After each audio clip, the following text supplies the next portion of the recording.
Hello, I'm Mairi Hedderwick, and here I am so delighted to have got this award from Scottish Book Trust for an outstanding achievement. It's a wonderful, wonderful thing to have, and I'm very, very lucky and very, very grateful.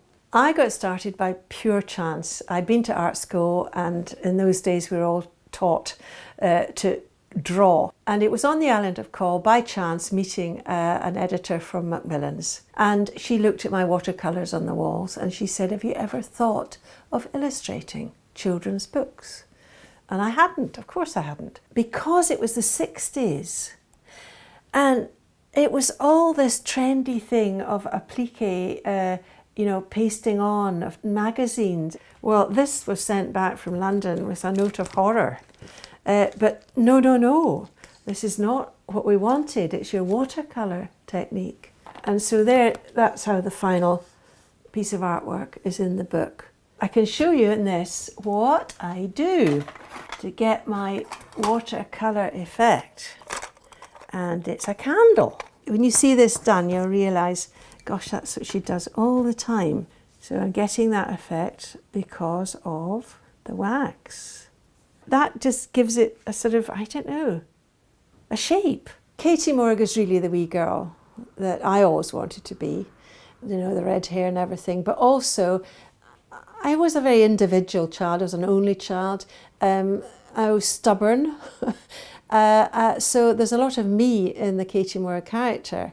I couldn't bear to write a story about a little girl, with pink, fluffy skirts or whatever. It just wouldn't work at all for me. I love maps, and so it was a great opportunity to actually draw the map of our island. I think there are some schools that actually think it's a real place, and anyway, good luck to them searching for the Isle of Stray. I mean, the schools visits that I do are, predominantly through Scottish Book Trust, which is the most wonderful scheme. And it is a big event, for these children, because what I do all the time is say, well, look, I'm standing here in your classroom, but I'll show you how all my words and pictures end up in a book. And they get this understanding that you're a human being, you're not something, an abstract image, at the back of Beyond. That's the story for Katie Morag in the dancing class.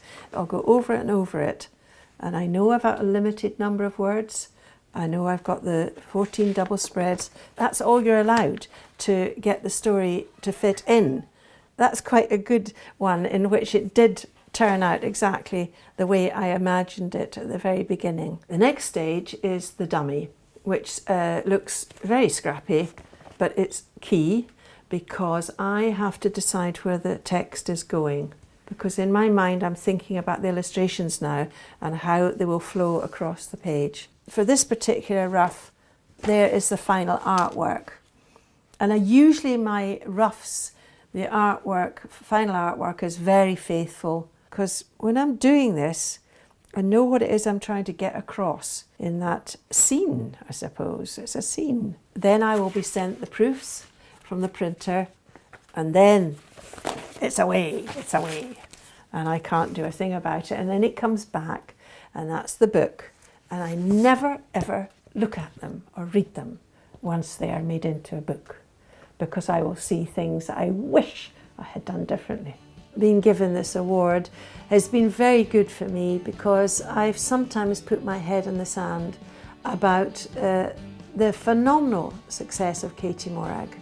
And this has made me, this very special event, face up to the fact of how important and key she is to the culture of Scotland, the country I love. I am so, so lucky.